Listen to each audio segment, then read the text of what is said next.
পাশে। আপনারা দেখছেন নিউজ বাংলা প্রতিদিন। আমি গীতা। দেখে নেব আজকে হেডলাইন্স।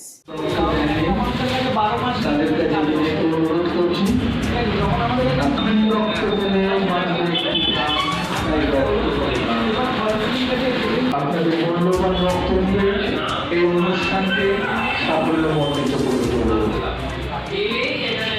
দুপুর 2টা পর্যন্ত এই অনুষ্ঠান চলবে। যারা রক্তদান করতে ইচ্ছুক, দিতে ইচ্ছুক, তারা সত্ত্বেও আমাদের এই সংঘের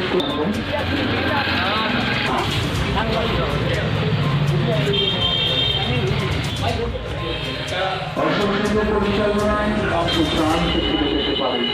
তাই আপনাদের কাছে বিনীত অনুরোধ করছি, আপনারা নির্ভয়ে এখানে এগিয়ে আসুন এবং আপনাদের রক্ত এখানে দিয়ে এই আমাদের কাজকে এগিয়ে নিয়ে যেতে সাহায্য করুন। প্রতি বছরের ন্যায় অশোক সংঘ এবছরও সেই স্বেচ্ছায় রক্তদান শিবিরের আয়োজন করেছেন এবং সেটা চালাচ্ছেন। তা এটা আমাদের অনেক বছরের পরিকল্পনা বলতে পারেন আমরা করে। আজকেও আমরা এই অনুষ্ঠানের সূচনা করেছি। মোটামুটি 11টা বেজে গেছে আজকে। এই রক্তদান এটা নিয়ে তো লোককে আলাদা করে বোঝানো আমি বলছি কেন রক্তদান, কী জন্য রক্তদান। একটা কথা বলতে পারি যে আমরা এটাই অনেক চেষ্টা করছি যতটা ব্লাড ব্যাঙ্ক ক্রাইসিস কমানো যায় এবং রক্তটা লোককে দেওয়া যায় যাতে মুমূর্ষু রোগী তার জীবন ফিরে পায়।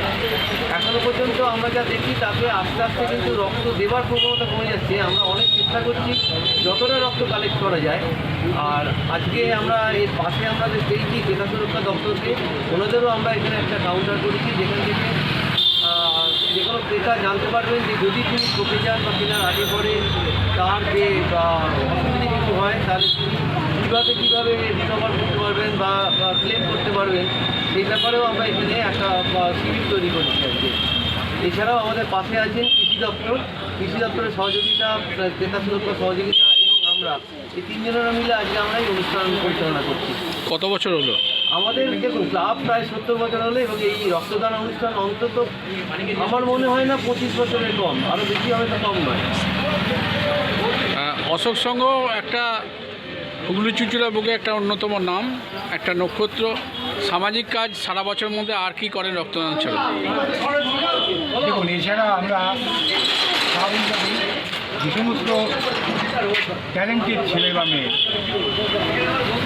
মোটামুটি স্কুলেরা কলেজে ভালো রেজাল্ট করে, আমরা তাদেরকেও কিছু বই, অর্থ সাহায্য না হলেও তার কিছু পরিপূর্ণতা বজায় রাখার জন্যে আমাদের ক্লাবের পক্ষ থেকে কিন্তু কিছু অনুদান দেওয়া হয়।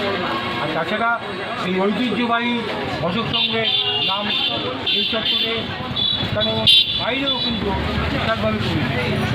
এই কারণে আমরা আজকে এই রক্তদান চিকিৎসা করছি। এই রক্তদান চিকিৎসা কিন্তু আজকে আমাদের নতুন নয়। এছাড়াও কিন্তু আমাদের অন্যান্য কিছু কাজ, কিছু কর্ম, তার সঙ্গে আমরা দুস্থ ছাত্রছাত্রীদের আমি আগেই বলেছি এবং দুস্থ লোকেদেরও কিন্তু আমরা সাহায্যের জন্য আমরা হাত বাড়িয়েছি। তবে এই নয় যে আমরা কোনো অনুদান পেলে কিছু করবো, তা নয়। আমরা কিন্তু আমাদের গ্রামের তরফ থেকে কিন্তু আমরা এই অনুদানে কিন্তু আমরা আগ্রহী হই এবং আগ্রহী হব আগামী বেশ কয়েক বছর। হয়তো আমাদের পরবর্তী প্রজন্ম আশা করি এইটা বজায় রাখবার চেষ্টা করি। কতজন রক্ত দেবে আজকে? আজকে আশা করি 25 জন নিশ্চয়ই অতিক্রম করতে পারবো, হয়তো বা 30ও হতে পারে।